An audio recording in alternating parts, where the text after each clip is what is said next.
আল্লাহ সৃষ্টি সেরা জীব করে মানুষকে তৈরি করা হয়েছে, অথচ আমরা আমাদেরকে নিয়ে সন্তুষ্ট না। মানে যাকে ছেলে বানাইছে সে ছেলে হিসাবে সন্তুষ্ট না, যাকে মেয়ে বানাইছে সে মেয়ে হিসাবে সন্তুষ্ট না। এরকম সবাই না, কিছু কিছু লোক থাকে যারা এরকম। আমি তাদের কথাই বলতেছি। যেমন আজকে আমাদের বাসার সামনে একটা ছেলে আসছে, সে মেয়ে, সে যে মানে একদমই চুল টুল সব কিছু ইয়া করে, আর শাড়ি পরে মানে একেবারে আইসা মেয়েদের মতো করে ফটোশ্যুট করে, হয়তো বা টিকটক করে কিনা আমি জানি না, ওইভাবে হয়তো বা ওরকম কিছু, কারণ ফটোশ্যুট করতেছিল, ভিডিও করতেছিল, নাচতেছিল। মানে ওভারঅল সব কিছু দেখে আমার মনে হলো যে আসলে মানুষ, আল্লাহ এত সুন্দর করে প্রত্যেকটা মানুষের তার নিজস্ব জায়গা থেকে সুন্দর। কেউ ছেলে হিসেবে সুন্দর, যাকে মেয়ে বানালে ভালো হবে তাকে সে মেয়ে হিসেবে সুন্দর।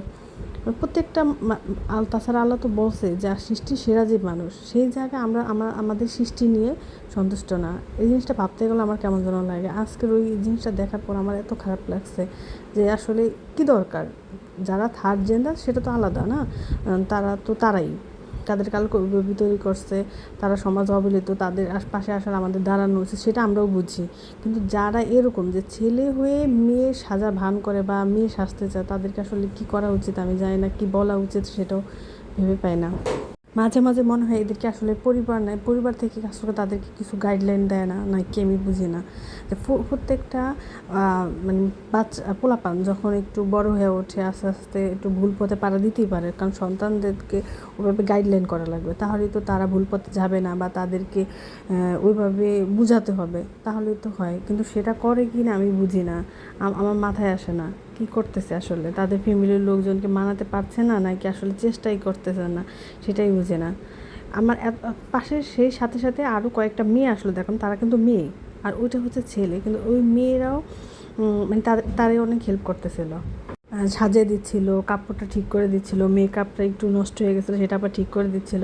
তো ওই যে যেসব মেয়েরা আবার ওই ছেলেটার সাথে ওঠা বসা করে বা চলাফেরা করে, তাদের বাবা মা কি তাদেরকে কিছু বলে না? আমি বুঝি না আসলে কেমন না জিনিসগুলো, ভাবতেই অবাক লাগে।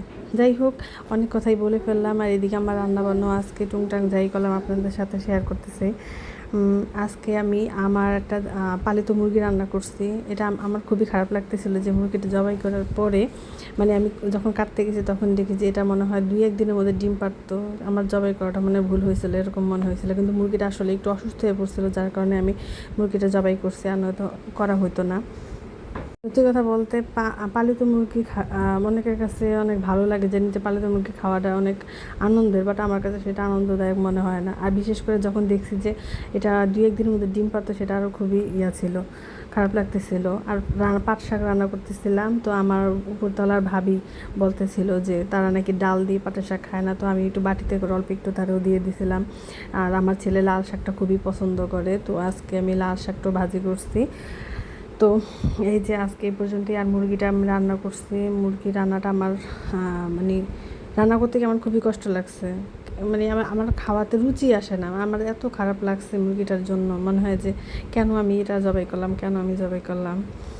সত্যি বলতে আমার খুবই খারাপ লাগতেছিল। আমি খাইতে পারবো কি না আমি জানি না, আমি এখন পর্যন্ত টেস্ট করি নাই, আর করতে পারবো কি না আমার মনে হয় না। আমার এত খারাপ লাগতেছে মুরগিটার জন্য, কেন যে আমি এটা জবাই করলাম, যে ডিম পারতো, এরকমই মনে হয় শুধু। যাই হোক, আজকে এই পর্যন্ত। লং ভিডিও দেওয়া আসলে খুবই ঝামেলার, কী কথা বলবো, কোথা থেকে শুরু করবো, কোথা শেষ করবো কিছুই জানি না। আল্লাহ হাফেজ।